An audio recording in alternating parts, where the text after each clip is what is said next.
I've just made it up just there. I like that. That's good. We'll go for that. It's funny because I've been thinking of all sorts of things. So what happens? The process is that when I have my morning shower, an awful lot of information sort of kind of washes through, if you like, and I tend to find myself in a situation where I sort of ideas start to gel and come together about the sort of things that I've been thinking about and studying. And so what I tend to do is I tend to work on a particular subject. And for instance, I got some interesting questions through from Colin the other day. Colin, we may or may not get to answering them, and I'm hoping that in the generality of the sort of the talk, that some of them will get ticked off anyway, because they're definitely in the same subject area that I've been sort of researching in. And so I always joke that when I say to people, I haven't read anything that doesn't have kind of, Chinese in the title for the last 30 years. Even the kind of fiction books that I read have got something to do with China, and I say fiction.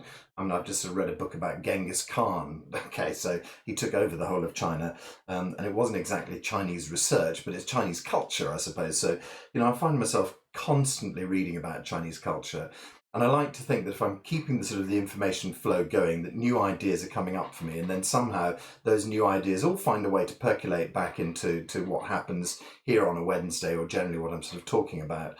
And so I laughingly call it research. Somehow it does kind of fall into place, and with a bit of luck, it'll actually, fall into place for you guys as well. Suddenly things will turn up, and you'll think, oh, okay, that makes sense. And so the first thing that I was thinking about was the NHS. And that's kind of like, take a big deep breath in. Now, you'll see why I was thinking about it. Well, hopefully you'll see why I was thinking about it. But I was just thinking, what is it that we complain about the NHS? And actually, what we tend to complain about is the sort of the governmental aspect of it, is the what the government does with it, what the people who administer it do. We very, very rarely find ourselves talking about the actual people inside. When you talk about the doctors and nurses, and you just sort of think, angels, what amazing people. But it's the sort of structure that they're stuck in, the sort of societal structure that they have become part of, that makes their they do brilliant work. But then when we look at the NHS as a whole, we sort of think to ourselves, oh, it's such a a morass of kind of bad management and blah blah blah. And so on the there's a very sort of strange dichotomy. We find ourselves complaining on the one side about the NHS, and also finding it impossible to complain about the NHS because there's such beautiful people working in it doing such amazing things. And so it's really sort of strange. And then when you actually look at it closely, you sort of think, yeah, it's actually the governmental aspect of it that we don't like. What we really like is the people inside. And when it was last week when I was talking about society as being your second parent, you have your own parents who sort of see you through, the first sort of 20 years of your life or whatever. And then afterwards, you find yourself with this new parent, which is society, who are kind of guiding, looking after you and holding you. And I was just thinking again about the NHS, how marvellous it is, you fall over and there's someone to sort of pick you up and put a plaster over your cut and give you a kiss and say, everything will be all right. And that's ultimately what we want in our lives, is for someone to turn around and say, everything will be all right, don't worry. And that's it. And so there are very, very few people within our lovely NHS that, we really complain about, apart from the kind of, the sort of the grey management side of things. And of course, the occasional doctor who has unfortunately got himself a God complex. And I was thinking about that as well. And I was thinking, what an astonishing position to be in, because you become, sort of like a top flight surgeon of some sort. And we understand that surgery, and that everybody's different, and that surgery is a very sort of difficult thing. But there sort of comes a stage where surgeons, we all understand that sometimes it doesn't work. Surgeons end up effectively killing people. And how must that feel to a person who's trying to do so much good, losing a patient? It's a terrible thing, but it's a very sort of odd God place to be in, to be, legally able to kill people, not kill them, because when you think about it, you rationalize it and you think, well, I did my best and they would have died anyway, so I did, blah, blah, blah. But you can start to see where there are one or two people who might just lose the frame of reference, who might just lose the understanding behind that. And it must become a very extraordinary position for them to be in when they suddenly find themselves with the power of life and death in their hands. So generally speaking, we love all our NHS people, but occasionally they're ones who turn out to be absolute knobs, and that's just part of life. And of course, it doesn't matter whether you're working at the top flight of surgery or you're working in an office. Find people who are like that in every walk of life. So be it. But what I was really looking at there was the reference framework. Okay, so this carries on from last week's chat, just to explain a little bit about reference frameworks. This is a concept that comes out of Dr. Pang's work. So Dr. Pang, founder of Zhineng Qigong, which I work with an awful lot. But it also comes out of Chinese psychology, which I've studied quite a bit. It also has a lot of connection to Western psychology as well. And so we have sort of, lots of features that are common with sort of, Carl Jung and people like that. There's a very sort of, I'm just going to make sure my phone's switched off. Sorry, I've done that before we started, so we don't get disturbed. So we have a commonality across most psychology is this framework that our lives are described by. Okay, so let's start with that and just sort of tease that. And so we have 5 selves in Zhineng Qigong science. Okay, so 5 selves, and they basically start off as primeval animal kind of self, as it were. And then we have second-hand self, self-information, ego self, and then true self. Okay, so those are the 5 parts, and I'll just very briefly recap on those.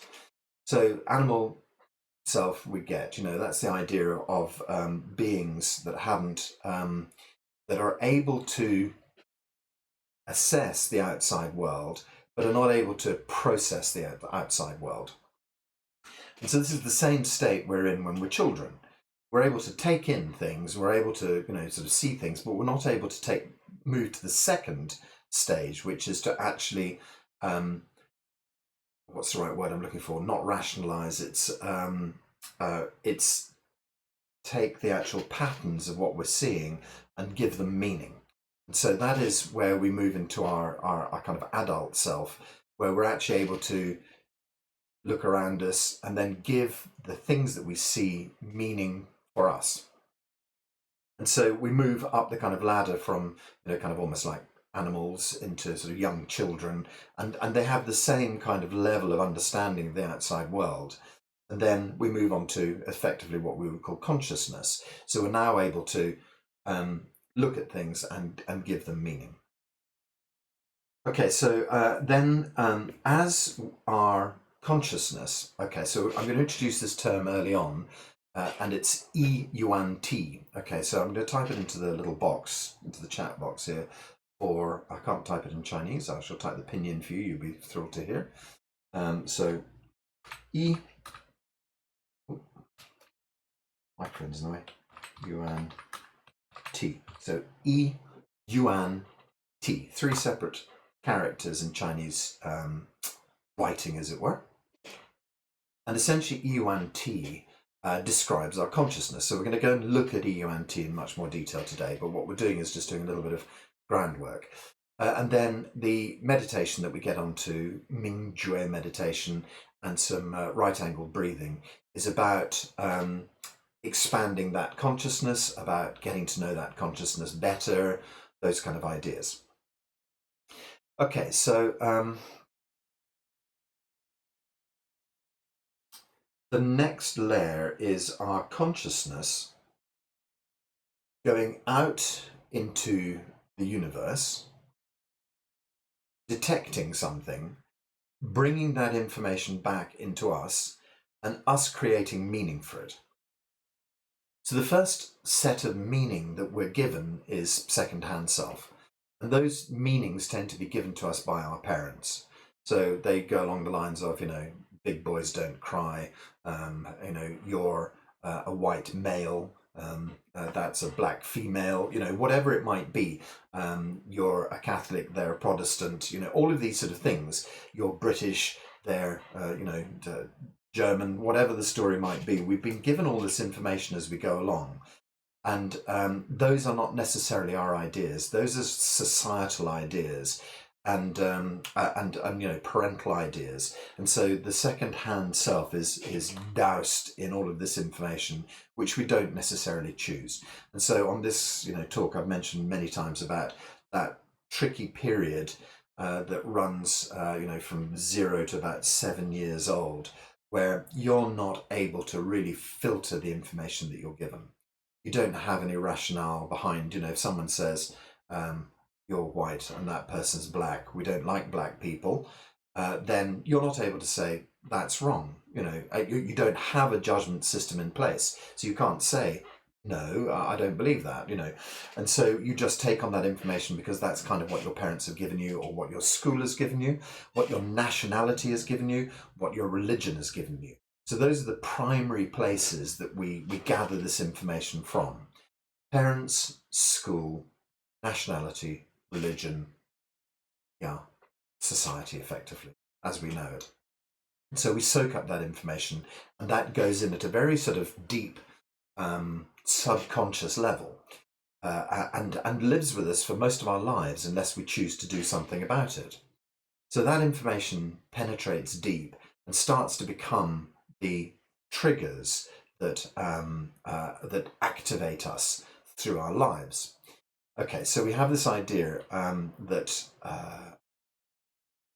these deep-seated thoughts are able to create emotions, or do create emotions.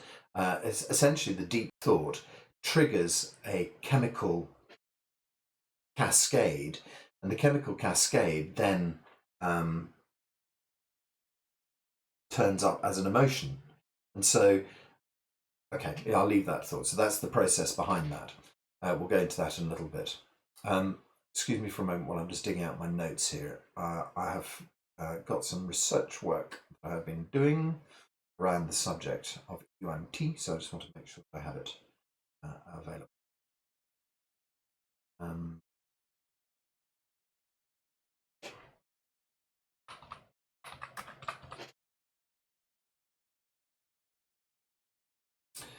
Right, okay, so that's the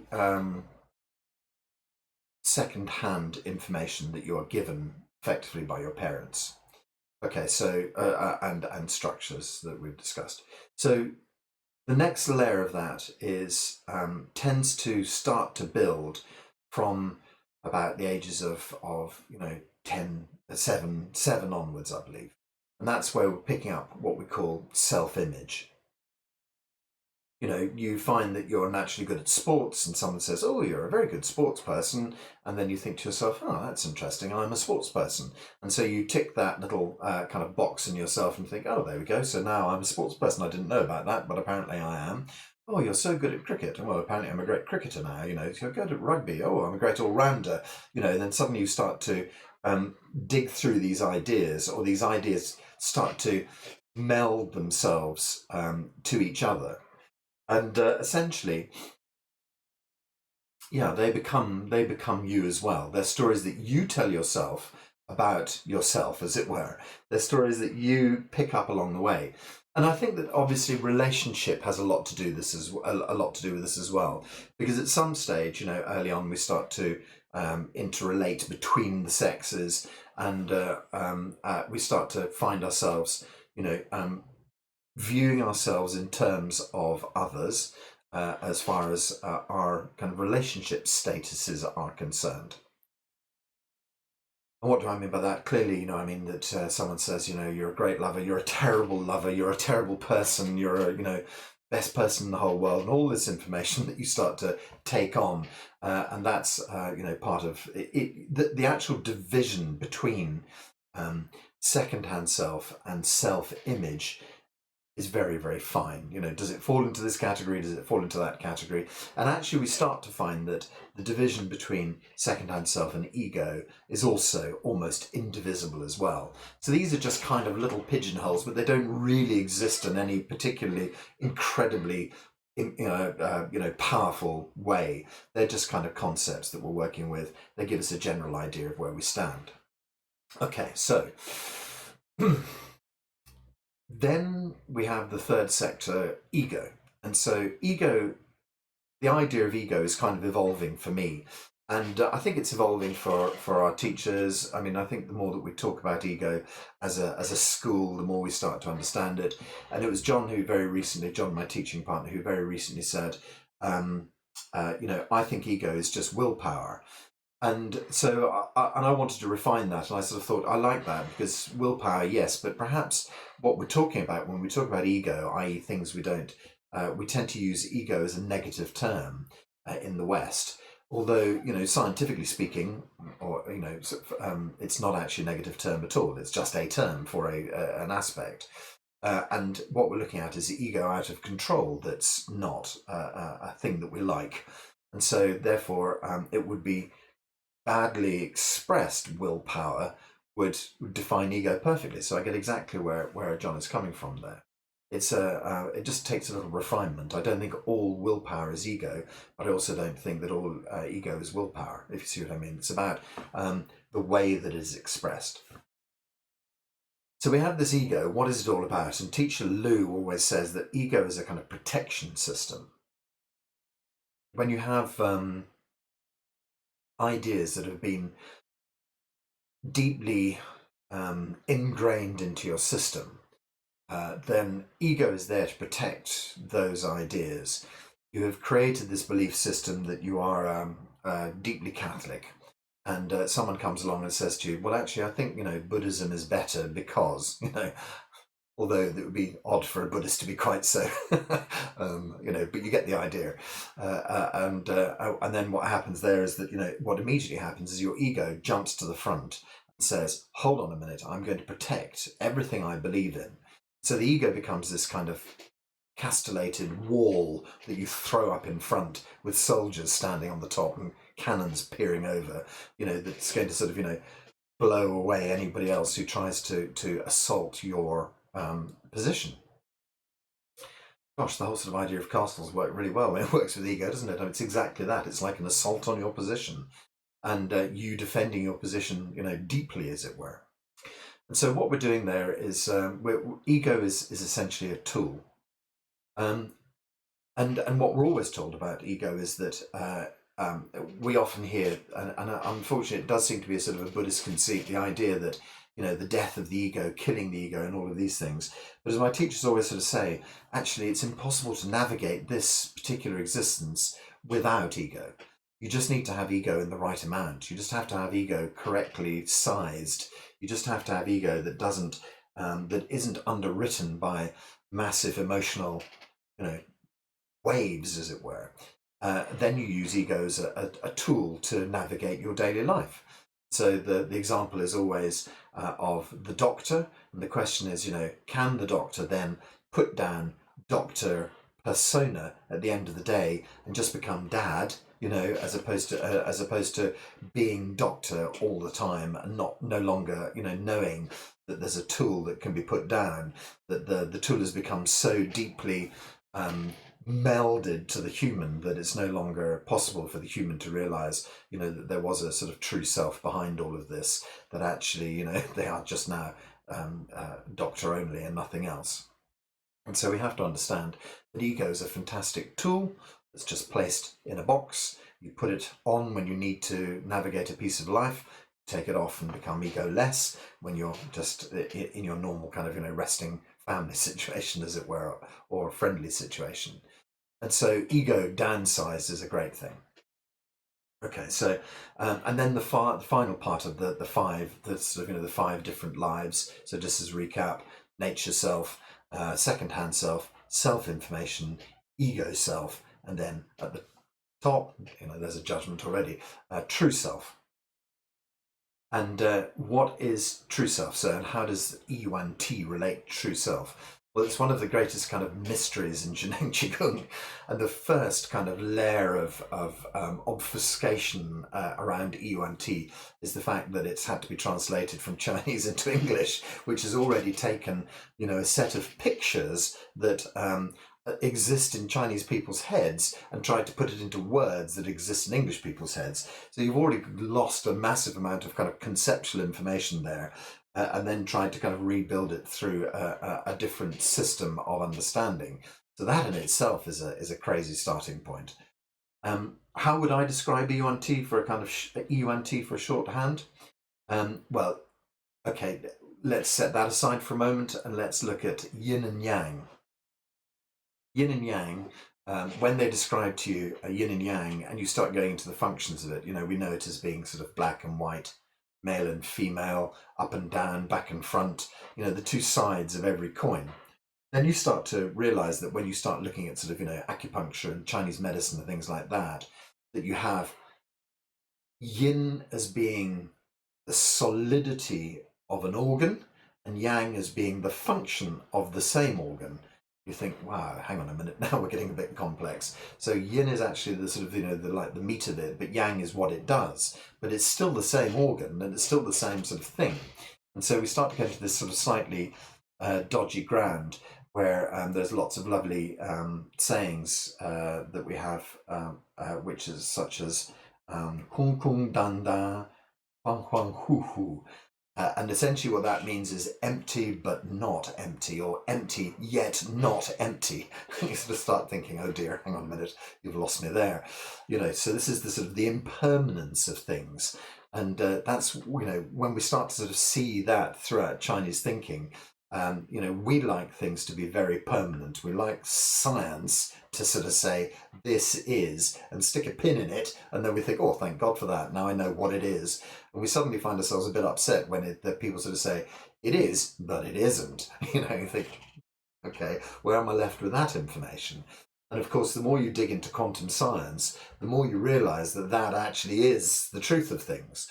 We find that, all these marvelous, I can never tell the story correctly, but you find that sort of things like, if this is the nucleus of the atom, then the electron will be in Swindon. You think, what? All these sort of stories that everything is not as permanent as it appears to be. And the fact that, my desk is solid right now, it, is only just a luck that it might actually apparently dissolve into nothing easily if I set my mind to it.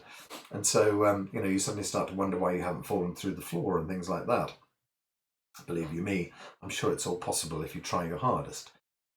So we find that in the quantum world, that in fact there is this level of impermanence, impermeability, all those things that Chinese yin and yang theory starts to talk about as well. And so it's no surprise that when we come to Yuan Ti turns out to be one thing and another thing as well. So just to keep the sort of, the fluidity going, Yuan Ti is your kind of true self, is the sort of true consciousness of you.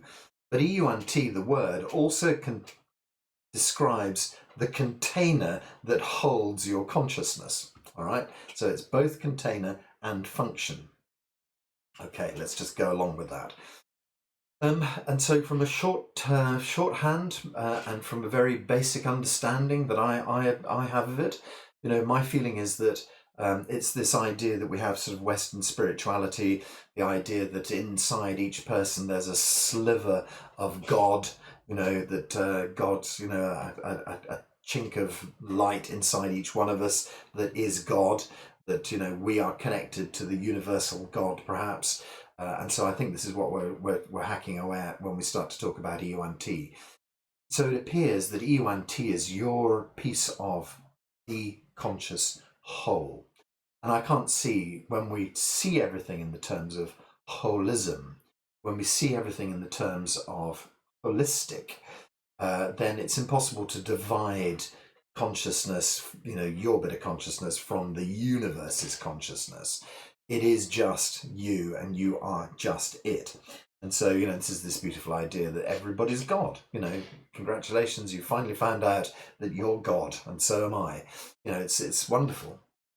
We have, and of course, everybody likes to then try and kind of compartmentalize stuff. We need to do that, and that's definitely the Western scientific brain.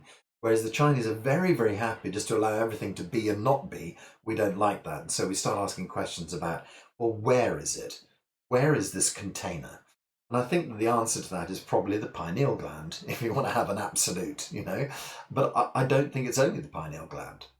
So we start to talk about what can this consciousness do. And this takes us back to the layer between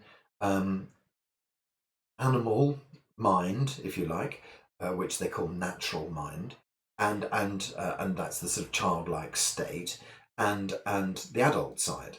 Okay, so the difference between that is that your Yuan Ti has grown in potential, that there is enough Yuan Ti to support the analytics behind consciousness. So that is why a child is not seen as having the ability to process on this level, and that by the time we get to the age of 7 or 8, we're starting to have built up enough Yuan Ti, if you like, or enough. I don't think there's a question about us not ever having it, but having built up enough ability to move the Yuan Ti through the universe, to actually use it as a tool. So Yuan Ti becomes built up enough that we can start to use it like a searchlight, like a torch, shining your Yuan Ti out into the darkness and picking up the shapes of something and thinking, okay, I think I've seen that shape before. I think that must be an orange, And so we're starting to, and then you go, oh, no, it's a ball. Okay, suddenly two things. We've got ball, squish, squish, orange, yum, yum. So we're slowly sort of working our way through these sort of concepts and using our Yuan Ti to start to kind of like pad around, the gaps in the world around us. And it is through the practice of Yuan Ti that we start to build up our framework. Okay, so framework as a whole, we tend to use it in the same way as we talk about ego. When we say ego, we tend to think, oh, bad thing, terrible thing. But as I've said to you, ego actually should really not be. It should just be a tool. And when we talk about in Zhineng Qigong, often you'll find them discussing reference framework. And essentially, reference framework is the whole of this stuff that I've been discussing. And often what is said is that the true self, the Yuan Ti, the kind of the beautiful Yuan Ti self, is covered over by your reference framework.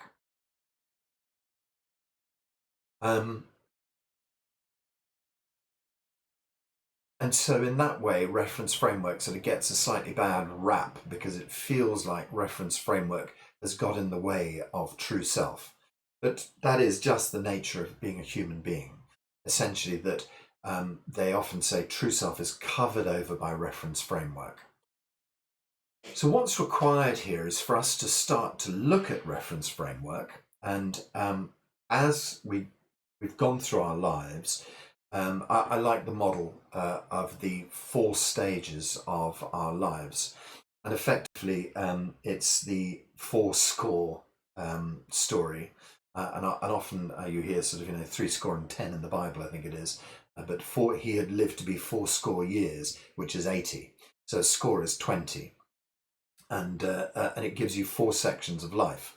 I don't for a moment believe that 80 should be your target. I think 125 should be your target.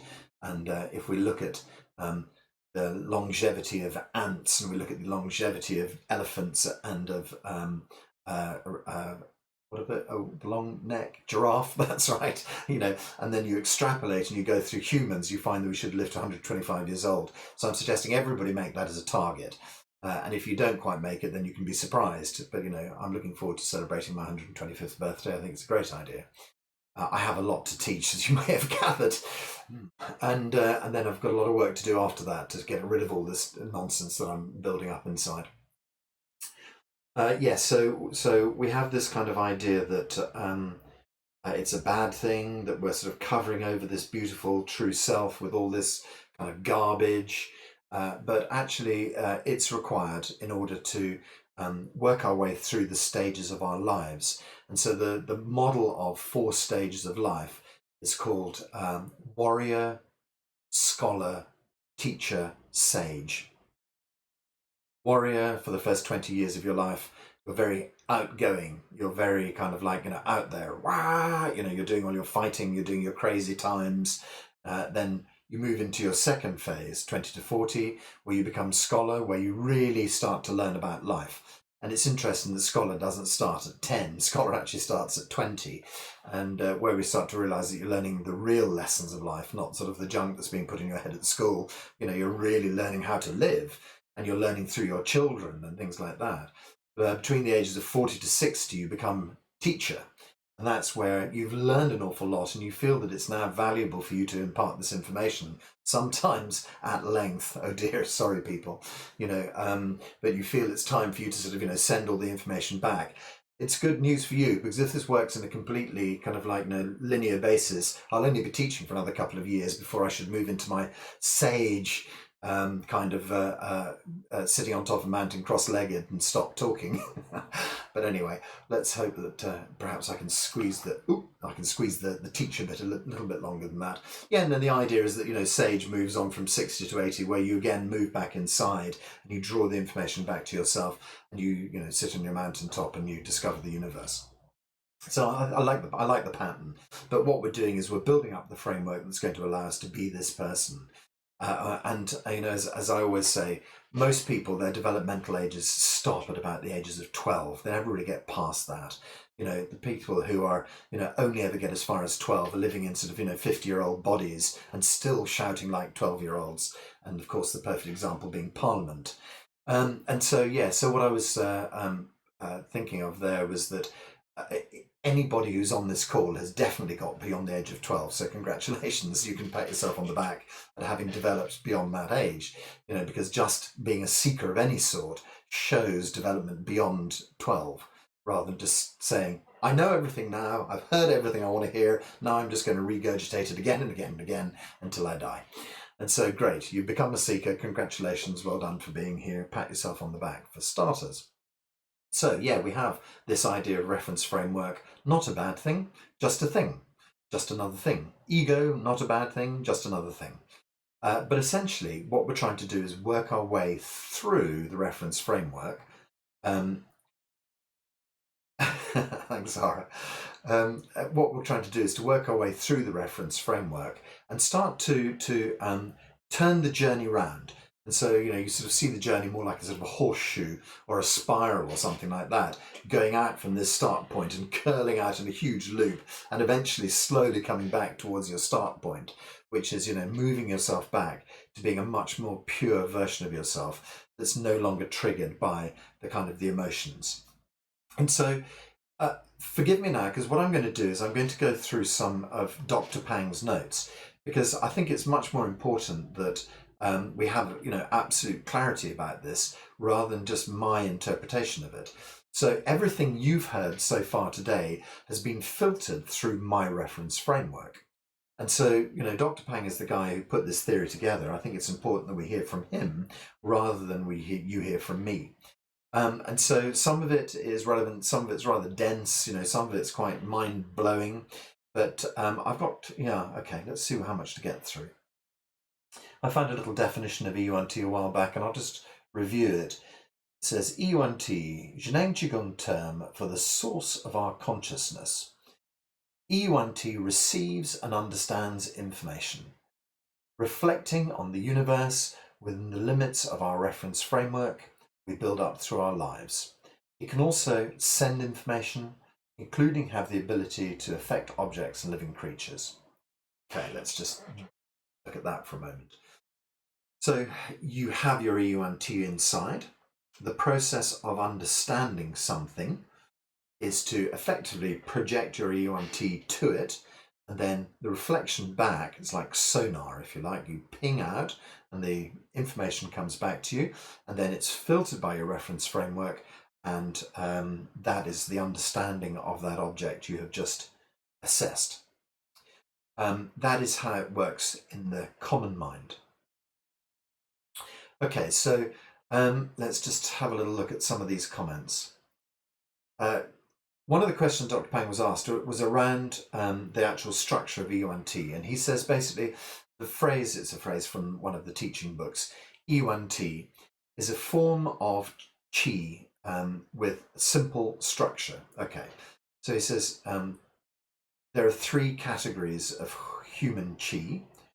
Yuan Ti consists of less quality of qi, but it's mainly filled with information of time and space. Okay, so the suggestion there is that we have qi, and we know sort of qi is the energy in our body, but Yuan Ti is loosely kind of connected with qi and is also carried by qi, moved with qi as a kind of almost like a vehicle.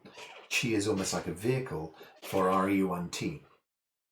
And so it is a kind of qi idea, but actually it's much more dealing with information. So when we talk about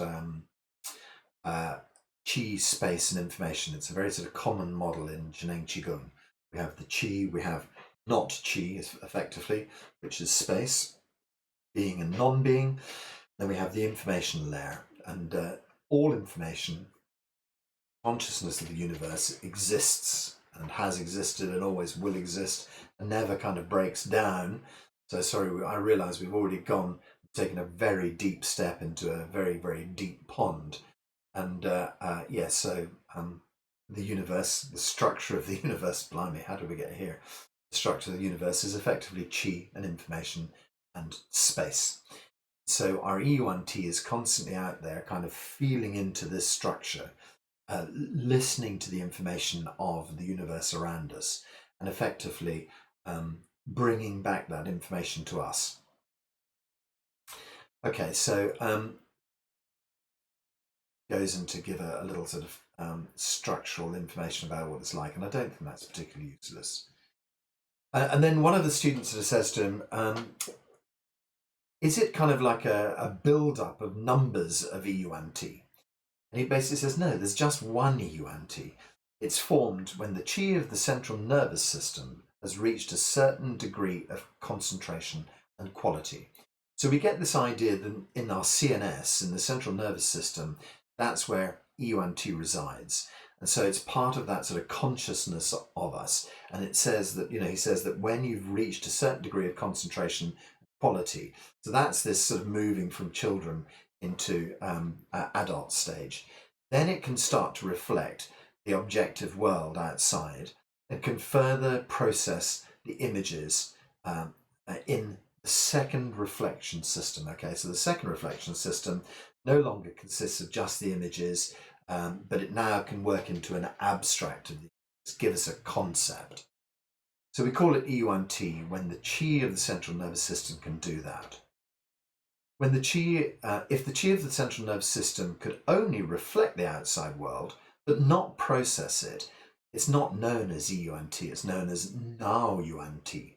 So here's a new term for me, Now Yuan Ti. But that's effectively the animal version of it and the children version of it. It's called Now Yuan Ti before it develops into Yuan Ti. Younger children only have the image memory, not the conceptual memory. We only address the qi of the central nervous system as Yuan Ti when it can actually effectively process imagery into concepts. He goes on to say, Yuan Ti is extremely refined and let's have a look at this. When we say it's extremely even, we don't mean that there's absolutely no difference inside it at all times, because essentially what happens is Yuan Ti has its own kind of initiative.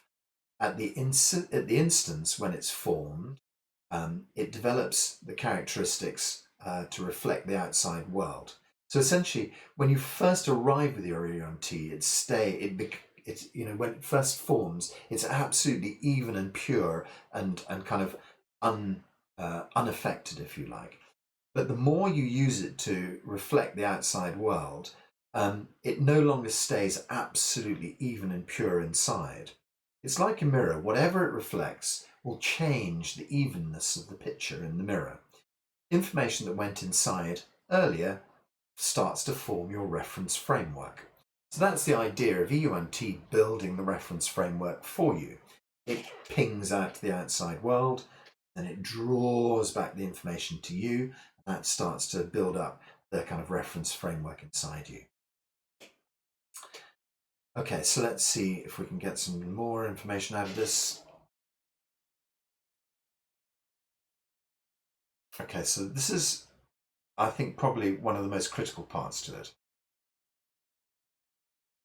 One of his students goes on to ask, he says, and I think he's quoting something from Dr. Pang's book.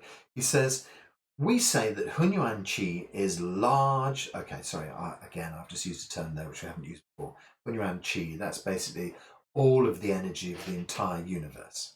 So he says, we say that Hunyuan Qi, the entire universe of Qi, is large without boundaries, small without inner space. In other words, Hunyuan Qi is absolutely everything. We also say that Hunyuan Qi is commanded by our minds. So, can we say the mind and mental power is also large without boundlessness, without boundaries? So Dr. Pang says, the endlessness here refers to the degree of refinement. You should not try to figure out logically about the refinement of Yuan Ti.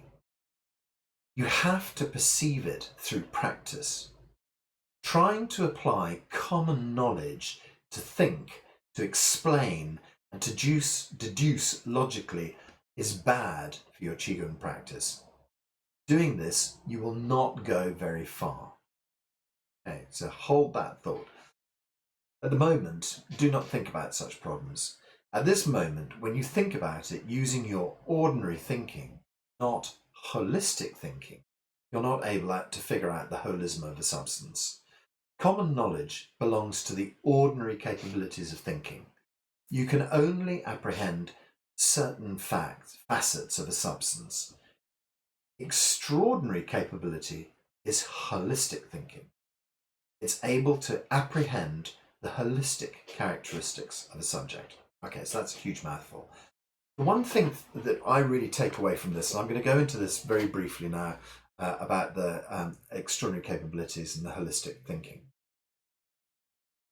The really important thing to take away from this, in my opinion, is this question here. Trying to apply common knowledge to think, to explain, and deduce logically is bad for your Qigong practice.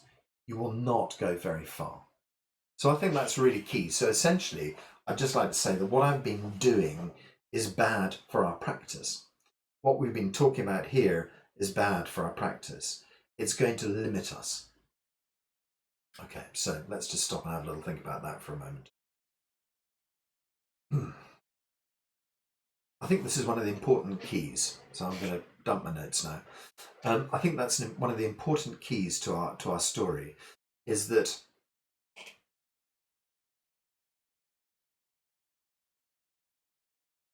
by pigeonholing all this information and thinking that we have it pigeonholed, that we understand the structure of the universe, we're going to severely limit ourselves.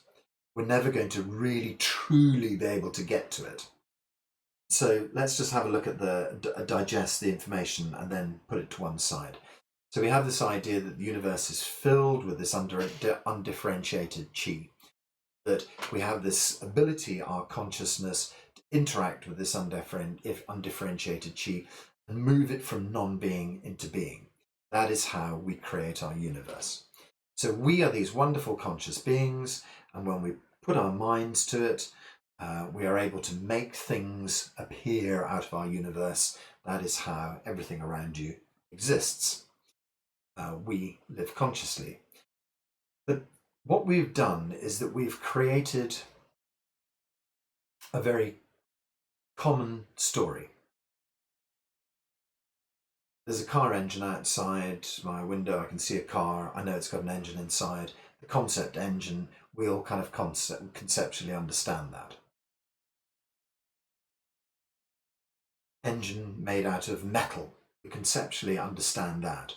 But when you look at a piece of metal, you're not getting the full information of the metal. Your common mind looks at the surface, and that's what you see. You think, okay, it's a cube. It looks, sounds, feels cold, hard, must be metal. That's the end of the information.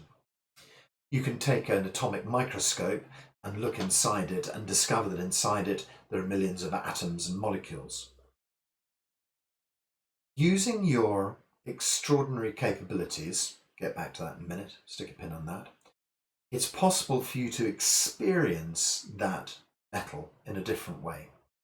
An interesting thing is that Dr. Pang says, if you look at that, apparently is a cube of metal that we're now talking about, if you look at that cube of metal and you just sort of think, oh, a cube of metal, you've actually shut down your ability for extraordinary capability to work here. When you first encounter it, you have to think, what's the structure of this? What's inside it? And then you'll be able to penetrate it with your Yuan Ti. So if your first reaction is just to say, I know what it is, and use your standard set of capabilities to judge something, then that's pretty much going to make it much more difficult for you to then go deeper and understand more about it. If you experience something with a completely open perceptual mind, with your extraordinary capabilities open, you're going to be able to penetrate and understand something much more easily. So there's a whole story here around the world that we live in, how we interact with the world, and what on earth are extraordinary capabilities. So that's probably something important, is that as we work away with our Qigong, the more you practice, the more you work away with your sort of meditation, the more you work away with your visualizations, the more you work away with these tools, the more you move the framework aside, the more you're able to experience your extraordinary capabilities. And extraordinary capabilities are often talked about in China. You know, we hear these masters that can be in two places at one time, people who can walk through walls, people who can, I saw a guy demonstrating that he could throw a chopstick through a railway sleeper, you know, at about sort of 10 meters, just flick it out, and it went straight through a sort of big, thick railway sleeper. So how on earth does that occur? You know, these are extraordinary capabilities. That's manipulating the chi of the universe in a different way. Can I do that? Can you do that? Everybody can do that. The problem is that your reference framework is currently limiting your ability to do that. So you've been told that railway sleepers are solid, and so therefore the chances of you throwing a solid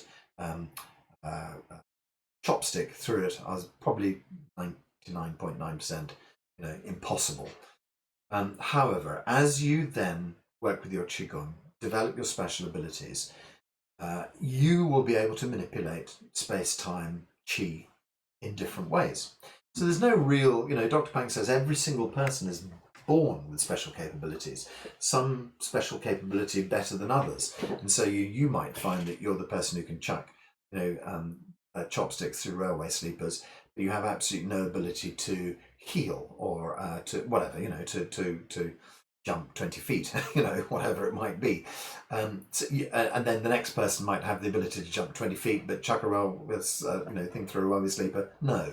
So, everybody, like character, everybody will have different abilities, and some you'll be able to do much better than others. But the point about it is that kind of thinking is knocked out of us at such an early stage. The potential for you to do it is really, really difficult, slim, low.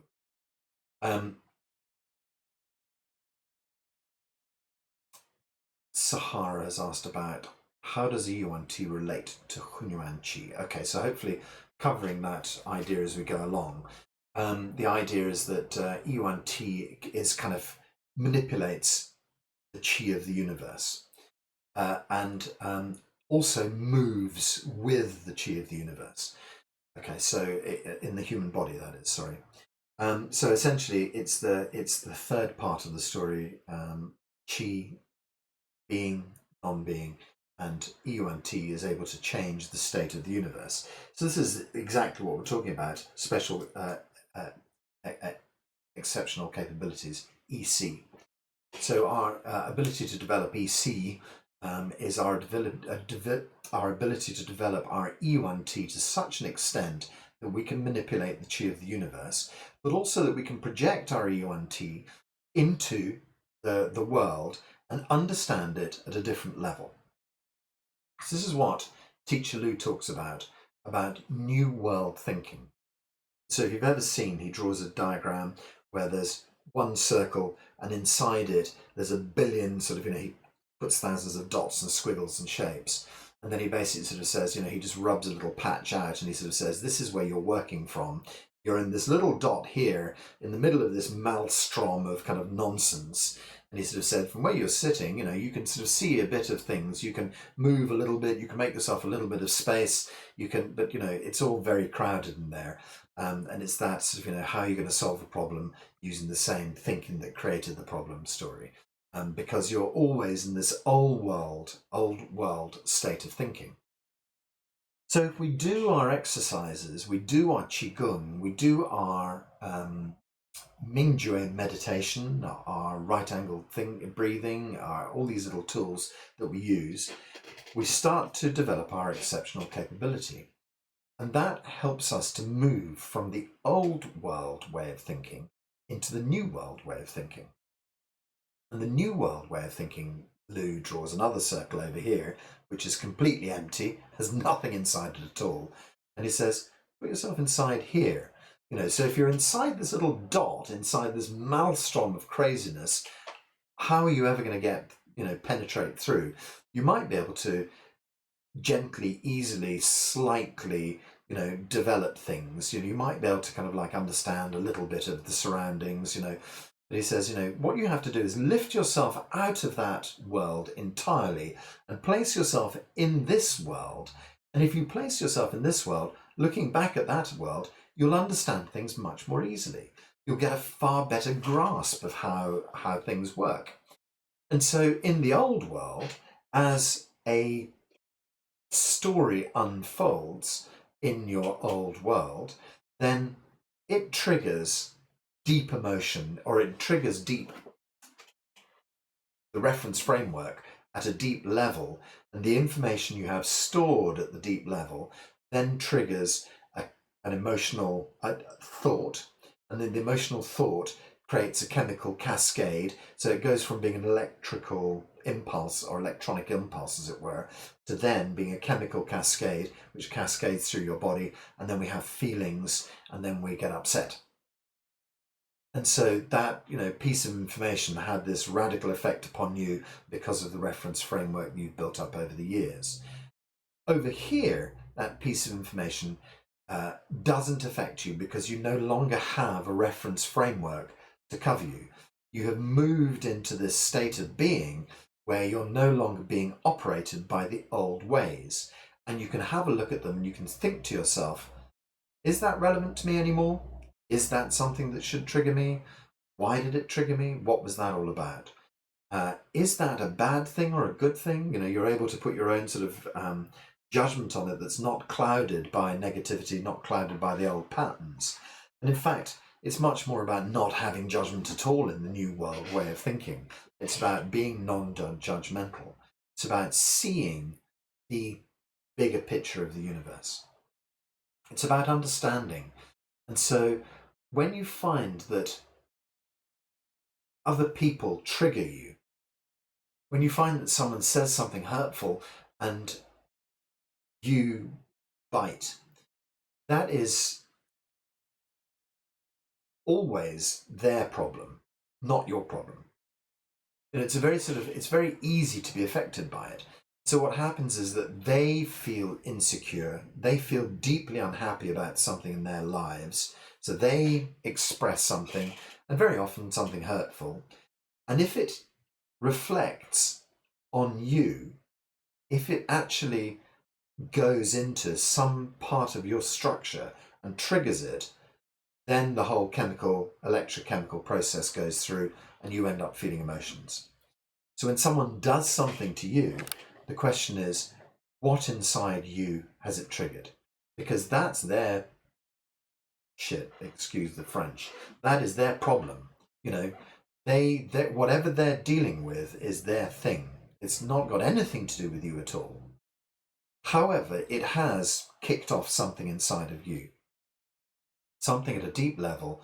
You've thought, I've felt this hurt before. People have said this thing before. It must be me. Why am I so bad? Or it must be, I'm better than this, but they're still being unkind. Whatever it is, it's triggered that set of emotions inside you.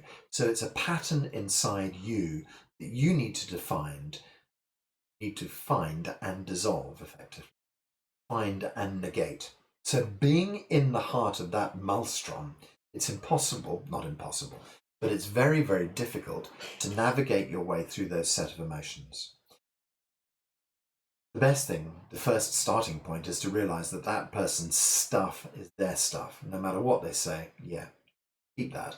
And if they say you're a bad person, you say, that's up to you, you keep it. I think that probably means you're a bad person, but I'm not going to say anything like, don't say it to them. Just think, yeah, what you said, back to you, that kind of thing. But what we're talking about here is how to deal with this situation. So we work away, we thin out our reference framework, we work away with our Qigong, we move ourselves into this other world, we stand back from our lives and we view. So this is the Eckhart Tolle, becoming the observer. It's this idea that we stand back and we're able to observe what's going on in that old life, but from a new perspective. It's being able to stand there and use our special capabilities to really understand what happens, and to stand back from that and hear the person say, you're a bad person, and then penetrate with your Yuan Ti their situation and understand the deep pain that that person is feeling, understand at the deepest of levels where their hurt lies, and to not have your thing go off, just to feel the compassion and the pain in the other person's life. That's where the sort of the Yuan Ti structure really lies. It lies at universal compassion level. It lies as being love, the entire universe being love, and being able to understand that when someone says something, when something happens, when a war takes place, that there is a deeper understanding behind these things. Never take it at face value. And that's why I always say, fact check everything I say. Never believe a single word I say. It's just my filter set. So you have to work out your own filter set. This blah is something that you should really, really dig very deeply into and think, maybe he's completely wrong about that. And I'm absolutely certain I am. So I think it's important for you to build your own set. But, the idea is that, hopefully there's a signpost over there points you in the direction. Okay, so here we find ourselves in this conversation. We've worked our way into the new world, and what we're hoping to do is to try and spend more time in the new world and less time in the old world. More time where we can look back and think to ourselves, wow, the old Jeremy would really have bitten on that. The new Jeremy is just sort of thinking, okay, fair enough. That's the way the world works in that sort of framework, and it's not something that's going to, get to me. So how do we work on our Yuan Ti? How do we develop our Yuan Ti? What can we do about that? And that's this Ming Jue meditation that we've been using. So we'll run through Ming Jue meditation again. And I mentioned very briefly the right angle breathing. So right angle breathing is this simple thing where what you're doing is you're sort of taking breath in through your third eye, right into the very center of your brain, and then breathing up into the blue sky, and then gathering the blue sky information down to the center of your brain and out into the universe. So we do this lovely kind of right angle through the center of the head. But it was interesting, I saw in one of the sort of comments that Dr. Pang made, he said, what you can actually do is you can refine the chi at your third eye, and then that's going to help you to kind of filter information much more easily. So I thought, that's really interesting, because there's a lot of kind of, practices that involve this kind of third eye breathing, if you like, or concentrating your mind on the third eye. So third eye effectively sits between the eyebrows. Where are they? Here, just above the nose. There's a point right in between, which is called yin tongue in Chinese. Yin tongue, and essentially that is the sort of the gateway that goes in. And third eye is not called eye for no reason. It is like a lens, and the lens goes through into the mechanism behind whatever that might be, Yuan Ti, etc. And so what we're doing is we're using third eye to kind of gain better focus on the information that's coming in and going out as well, because if what you're doing is sending out to determine something from your beautiful, clear, true self, you're sending information out through this foggy mosaic of rubbish you've built over the years. they're not going to get very clear information back. So we're going to, it's dual purpose, cleansing the sort of the inside structure, but also make sure that the information that comes back through is much more easily able to go through. So we can use little right angle breathing, very simple tool, just to kind of get ourselves functioning, if you like, on a better level. And so it's a very, very simple tool, this idea that the universe is a gorgeous kind of clear, perfect version of yin and yang. So just to make sense of that, the earth is yin, the heavens are yang, the horizon line out in front of you is perceptually, conceptually, the idea where they would be in perfect balance. So if what you're doing is extending yourself out to the horizon, drawing back perfect balance chi inside, and then up into the blue sky, Dr. Pang's idea of beautiful, clear blue sky, no imperfection, drawing the chi back into the center of your brain. It's just about stimulating this kind of, perfectness inside your Yuan Ti structure, inside your true self. So I think that that's just a good practice to get your clarity working, shall we say. And then after that, I'll guide you through the Ming Jue meditation. Very simple. All we do with Ming Jue is we just kind of, it's self-descriptive. You just sit in a nice kind of comfortable way and eventually expand your consciousness into the universe and expand your consciousness into your body and then kind of expand your consciousness into whatever. Let's just see. Is there anything else that needs to be said? Colin, what I'll do is I'll review your questions and see if I didn't answer them.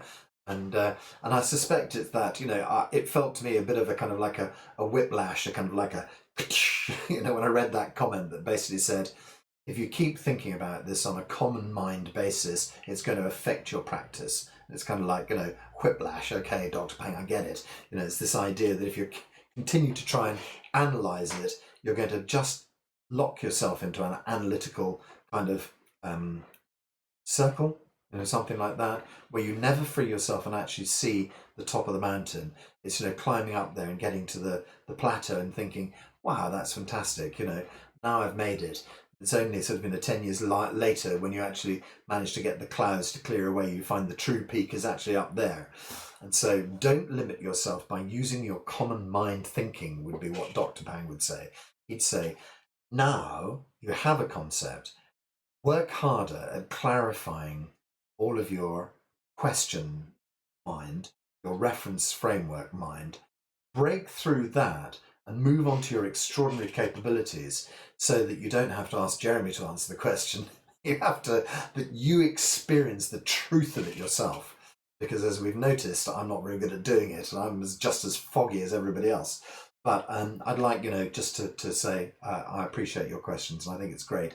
You give me the fuel to make me kind of go looking for the answers. So thank you very much for that. However, the answer is, don't ask me, ask yourself, is the real truth of it. And this is what Dr. Pang was saying about experiencing something through your common thinking. You look at it and you think, oh, I see this and it's a pen and that's just the way that is. In fact, actually, what we're talking about is experiencing that on a much, much deeper level and finding much deeper knowledge. Okay, people, so I'm aware of the fact that there seems to be my camera sort of doing a bit of a weird flashy thing. People are dropping in and out of the call. So I'm slightly worried that I'm losing you, but I'm just going to battle on. And as you know, this talk will go straight up onto my YouTube site for further reference. And of course, the other idea is that you can get through the first hour just by fast forwarding, 60 minutes in the YouTube and just do the meditation bit without all the blah again. So let's just hope that everything's working. And if there's something you missed, you need to catch up on, you'll be able to get it on YouTube in a little while. If it went in and out or whatever, then hopefully, you could, subscribe to my YouTube channel, and every time I put a new YouTube up, it'll be delivered to your inbox. How fantastic is that? You wouldn't need to, just cheap advertising, really. Okay, people, let's do some right angle breathing. Then we'll just segue from right angle breathing to doing our Ming Jue meditation. So let me just grab my Notes about me. And prepared.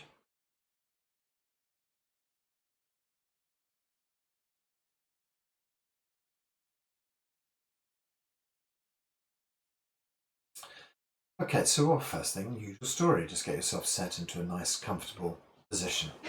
We'll do our right angle breathing. So we're thinking pineal gland as being the kind of possible location for this marvelous Yuan Ti device. But of course, we find that Yuan Ti is the structure, so perhaps that, the structural thing may be the pineal gland, it might be one cell in the pineal gland, who knows? But that gives you a kind of a location. But we also realize that it is also the function, so that is the consciousness of the entire universe. So we get the idea that we're going to try and stimulate this point somewhere deep inside the brain. And when we do that, that gives us a better connection out into the entire universe. Okay, so we'll use our right angle breathing to get that kind of idea going. Concept of coming from the very center of the brain out through the third eye, off to the horizon to gather wonderful chi, breathing in this wonderful chi in through the third eye into the center of the brain. The next breath will take us up into the blue sky, up through the top of the head. So Bai Hui is the crown of the head. So you go out through Bai Hui, up into the blue sky. And again, just by sort of concentrating on Bai Hui, we're kind of improving the ability to connect upwards into the blue sky and then drawing that down into the center of the brain, filling your brain with this lovely blue sky chi. So let's just start by sitting comfortably, closing the eyes, bringing the mind back into the center. Bringing the mind back into the very core of your brain, experiencing the core of your brain.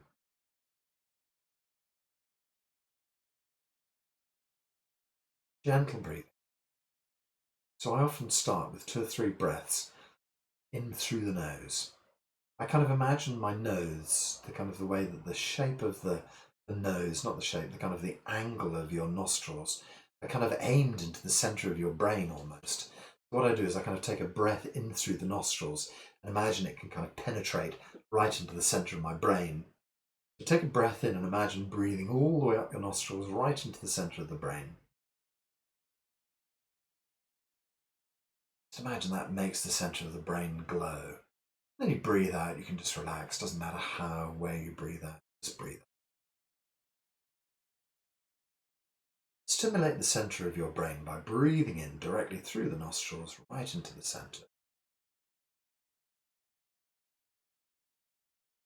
And then breathe out and relax. Third time, just drawing the breath up your nostrils straight, delivered into the center of the brain.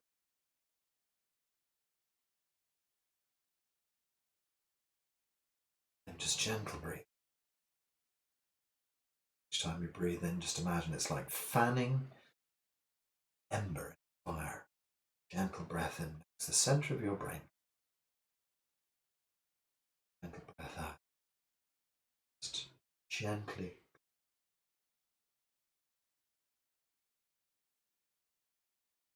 Started this little glow in the center of the brain. Now we have a kind of an idea of roughly where the location is for our right angle breathing. So we can start from the center of the brain. Just breathe into the center of your brain. Let it illuminate. Our first breath out goes out through the third eye and way off to the horizon.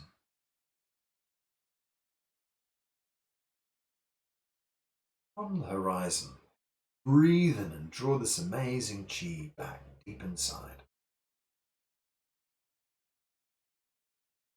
Illuminate the center of your brain. Now we go up. When you breathe out, you're going up through the Bai Hui, up into the blue sky. Breathe in, it's drawing blue sky down through Bai Hui into the center of your brain.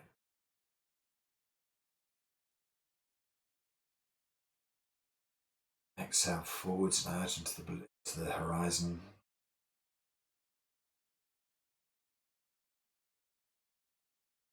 Breathe in and gather horizon chi into the center of your brain.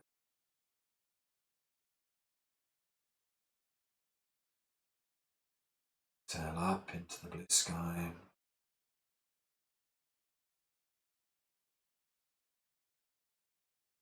blue sky chi into the center of your brain.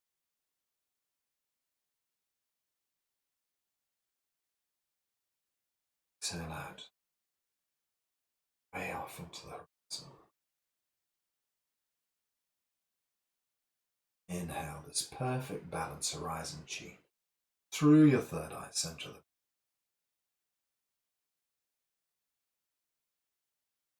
brain. Exhale, center of the brain, up through by way, out into the blue sky. Breathe in and draw blue sky chi down to the center of the brain. Run through half a dozen more breaths like that. Out into the distance.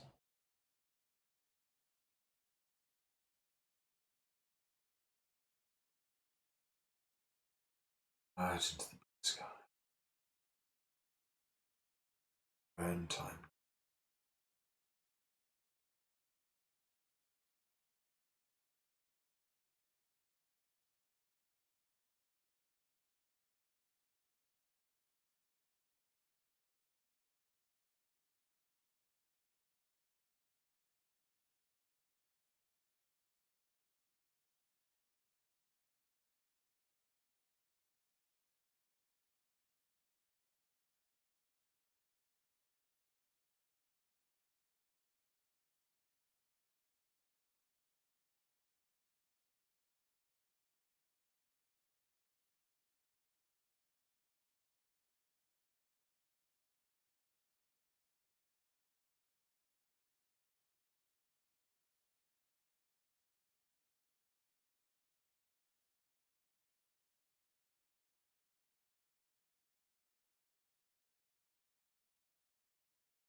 So one more breath in each direction.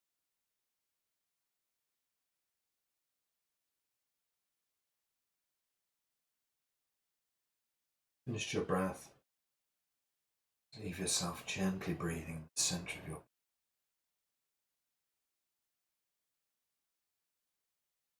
soft, gentle, easy breath. Just feel the center of your brain.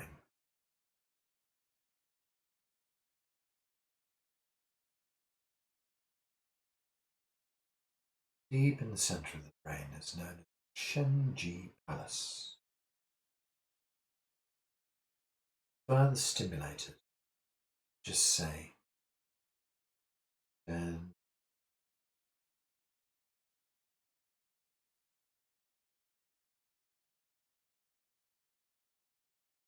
breathe in.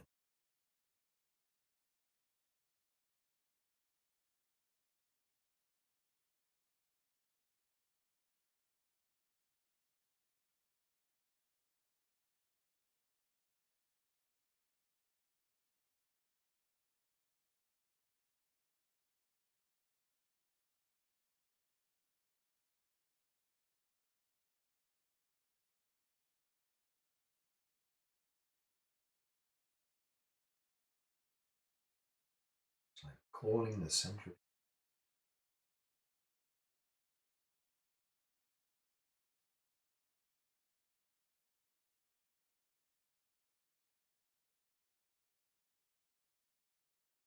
to the center of the brain. Expand.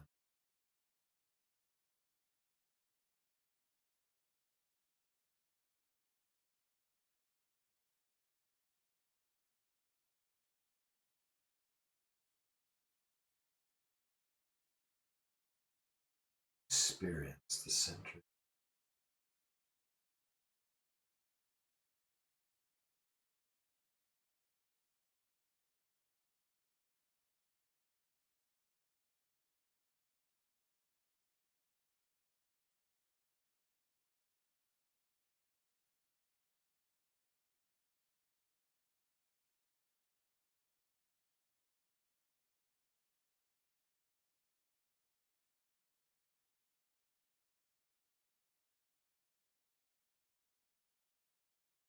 Yuan Ti.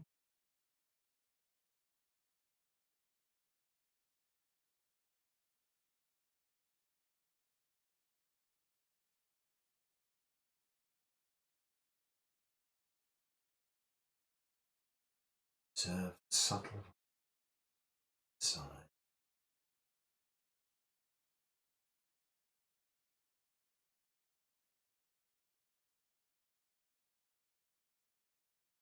Become more silent and internalize.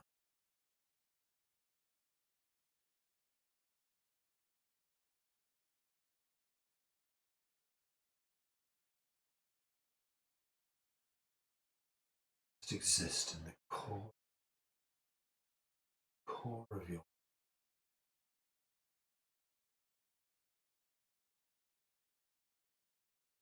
Now expand yourself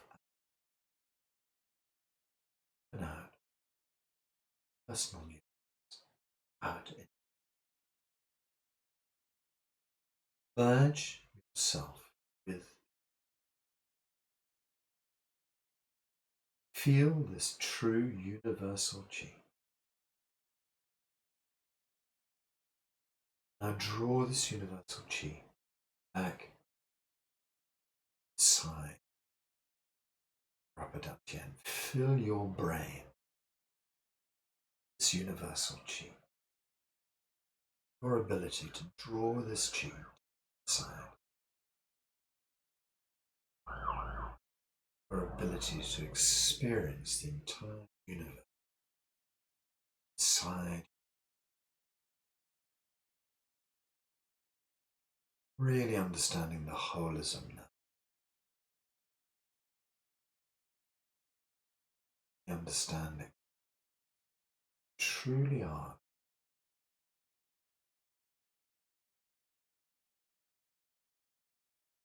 Never separate. Just feel inside your head, inside your consciousness is very gentle, very light, very. Feel inside your shoulder, inside your upper arm, forearms. Feel inside your chest and observe behind your breastbone the energy. Chin. Just feel inside.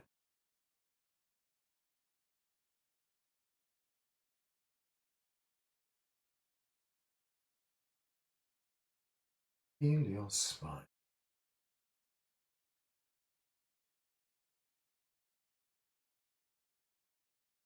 Feel the whole of your spine.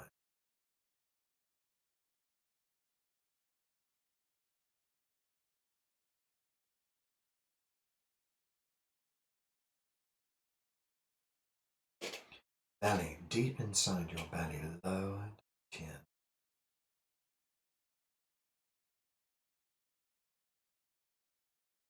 Behind your breastbone, middle dantian. Center of your brain, upper dantian. 3.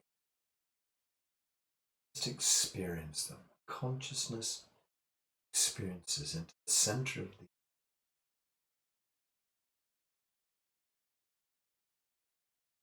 Feel into your hips, feel into your joints, to your thigh,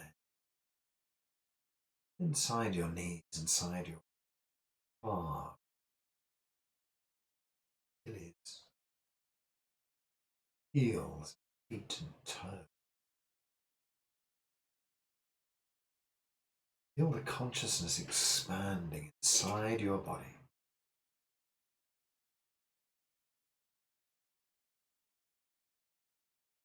Feel your chi also expanding inside. Chi expanding out into the whole universe.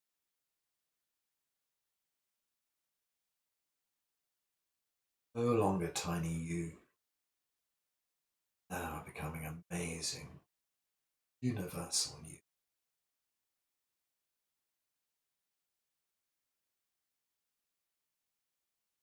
Feel pure awareness throughout your entire body. Whole. Merging inside and outside. Entire consciousness.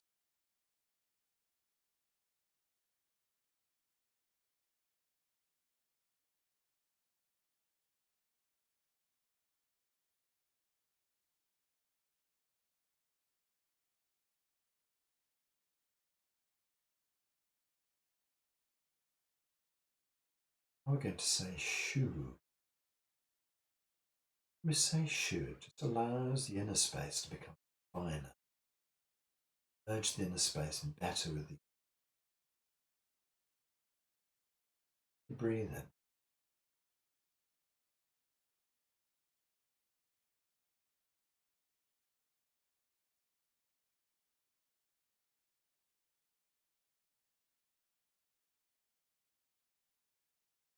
Merge into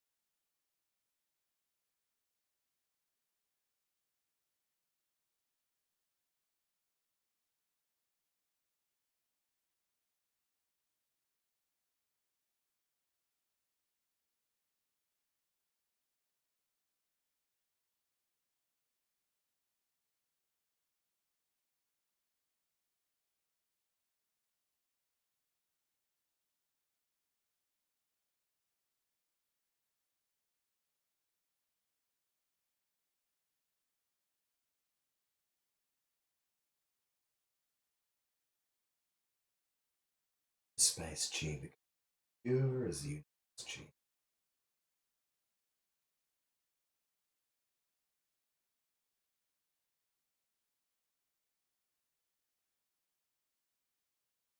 Inner smile, full joy experience.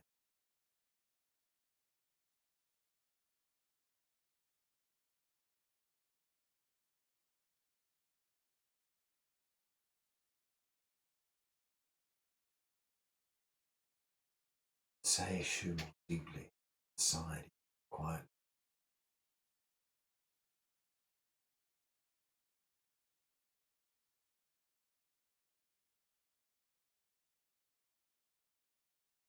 Quiet.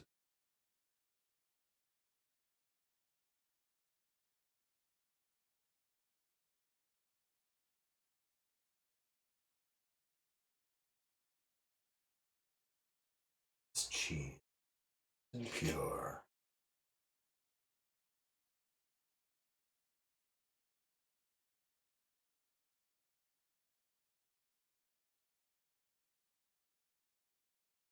Relax. Infinity of the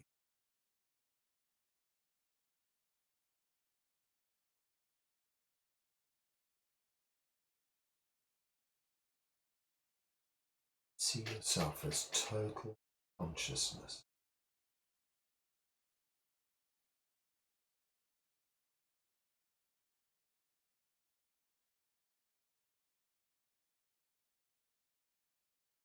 They're aware, consciousness is aware.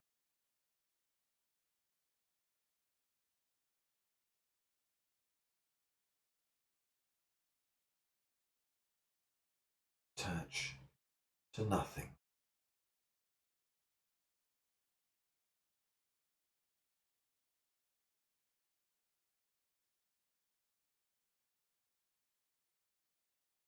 Each time you say shu, it's clear, purer.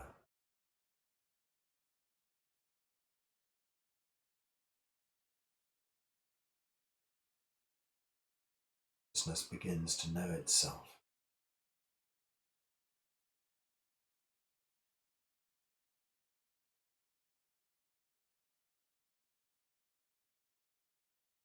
Observe yourself saying,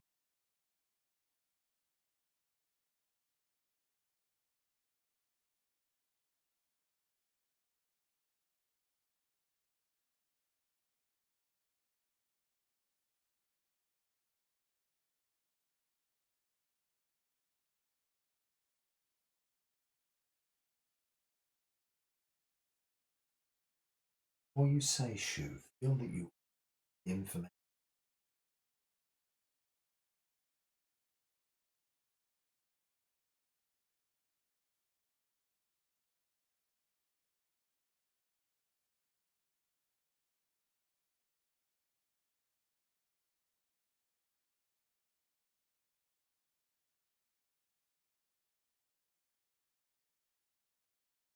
Feel that information become instruction.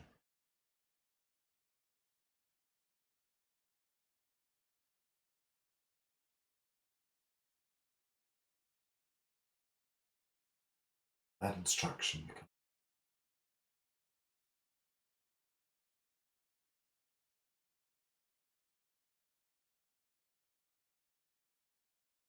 Feel that thought, feeling.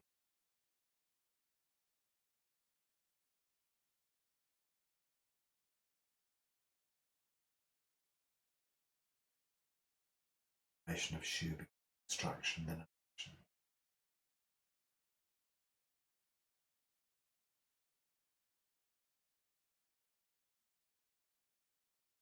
Feel the moment, say.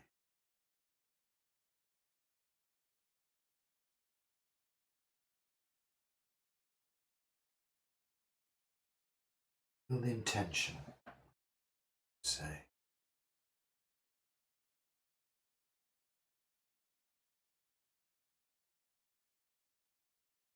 Intention leads to the motivation, say.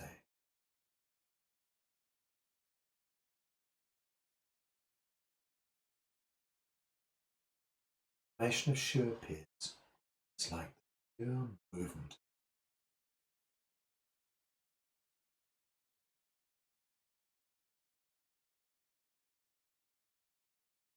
Experience this powerful moment.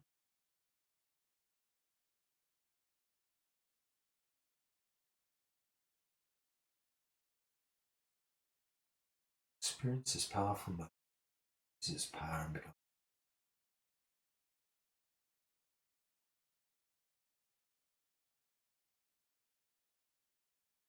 Watch this moment appear, dissipate.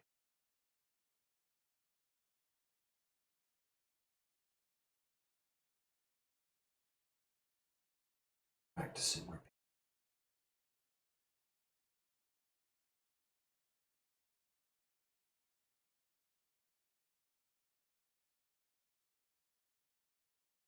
As before.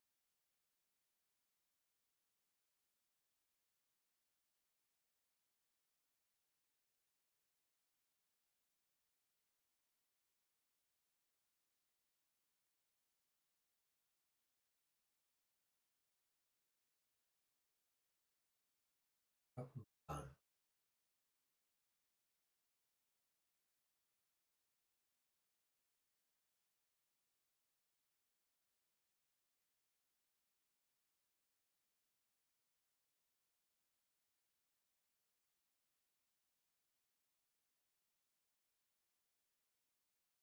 Just experience the moment when you say second. Penetrate this moment to every cell of your.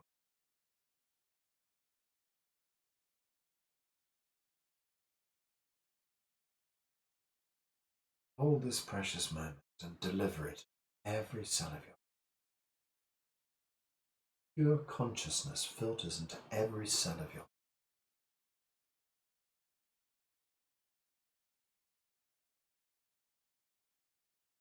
You don't have to think of what healing you require. Consciousness of the universe already knows. Send this consciousness into every cell of your body. Flush it through your.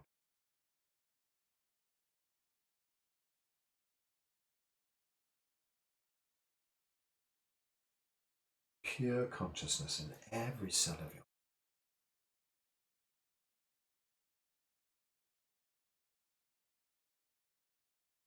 Create instant healing by sending this information, allowing it to percolate through every cell of your.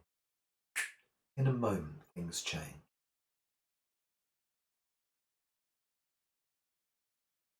Feel the truth. Pure consciousness, every cell of your.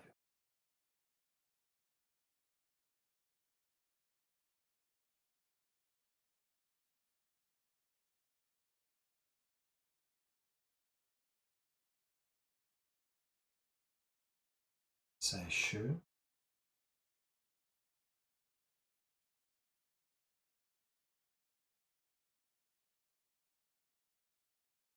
Experience the moment.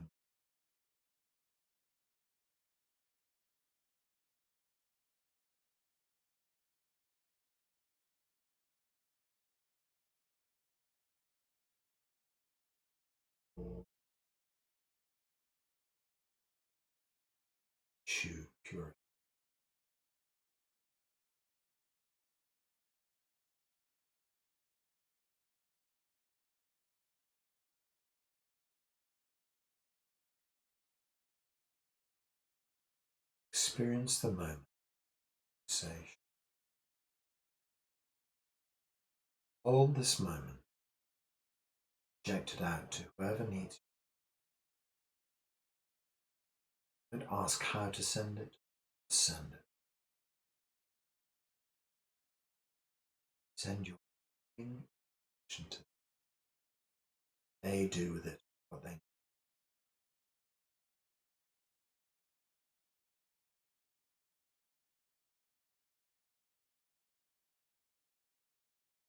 This thought, this moment, this inspiration before Shu,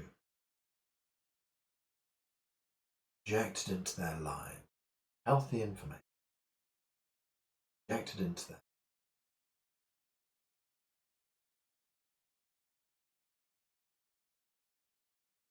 Don't get attached to the outcome. Just allow it to be.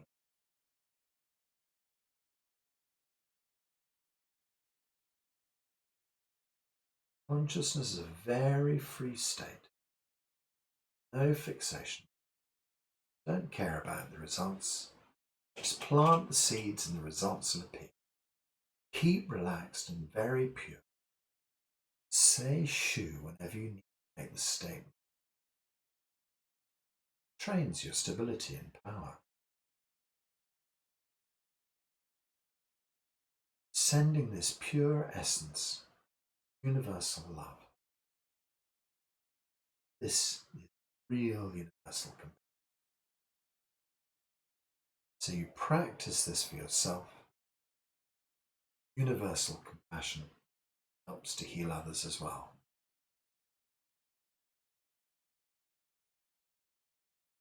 Yourself back into your inner space in your head. Feel once more in head and neck and shoulders and arms, spine and ribs and hips, thighs and knees, calves and feet. Feel into the center of your brain, the energy field there. Feel into the center of your chest, the energy. Deep into your belly. Feel both the whole universe and your universe. No inside, no outside. Everything harmonized. Enjoy this huge harmonious entity. When we stay in this harmonious state, that harmonious state ripples out throughout the whole world. Try to keep this state. Try to keep sending this healing to yourself and others. Do your practice of Qigong in this state.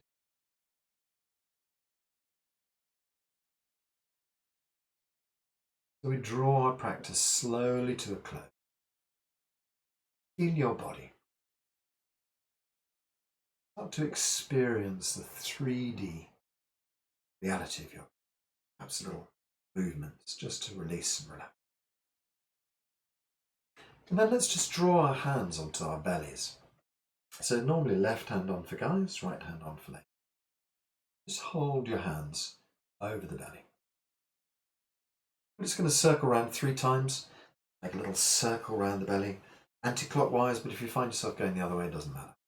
3 circles round, sort of draws the chi into the center of your body. And then 3 circles the opposite way, just signals to your body the practice is over. You're going to hold all this energy inside, just kind of stick it deep inside, close our system down to a nice kind of daily mode where we can operate without losing lots of energy, keeping this great information deep inside us.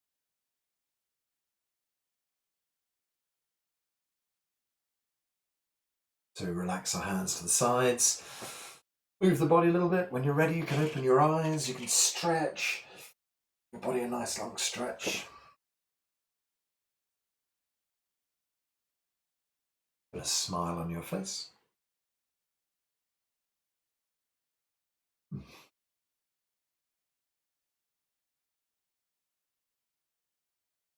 Keep that Mingjue state all day long. Radiate that Mingjue consciousness out wherever you go and whoever you deal with. You'll change your life and you'll change the world. No, you'll change your wellness, your health deeply. Keep this other world consciousness where you can step back and look at what's going on. No longer going round in other people's dramas. This kind of attachment, beauty emanating from you. That's how you heal yourself. Lovely. Okay. Well, I hope you've enjoyed this. And as I said, if any of it's sort of wobbled, they'll be up online. You can go and check it back again. If you just fancy doing the Ming Jue, fast forward to the last 30 minutes. So it'll be up on YouTube, my website. I think it's just called, YouTube/Jeremy College or something like that. You can always Google me or search me on YouTube. You'll find I've got something called the Intranaut Podcast. Astronaut journeying inside, not an astronaut. Elon Musk. Don't look outside, mate. Have a look inside. I wish he was spending all that money on looking inside. Wouldn't it be a better world? Other than just trying to find a way to escape. Well, anyway, when he's gone, that's fine. Okay, so yeah, all that's left to do is to say Haola, Haola. Everything is good already. So Haola, we basically put our hands up in the air. I say 1, 2, and we go Haola, and eventually. The idea behind Haola is just to affirm the fact that all the healing you've already done, it's already sorted, already fixed. So what I'm going to do is I'm going to unmute everybody. We'll all say Haola together. 3 times. Great. So, hands up in the air. Count to 2. 1, 2. Haola. 1, 2. Haola. Great. Once more. 1, 2. Haola. Fantastic. Very good. Excellent. We're getting more and more coordinated with our haolas across different nations, time zones, etc., etc. It's getting better and better. All the practice that's required. Very good. Thank you very much, everyone, for being here. Tomorrow, 9:30, there's a Qigong class. Tomorrow, 6:30, there's a Qigong class on the same channel. Come and do some exercises with me. Lots of love. Have a brilliant consciousness-filled day. Okay, cheers, everyone. Bye then. Bye. Bye. Bye. Bye.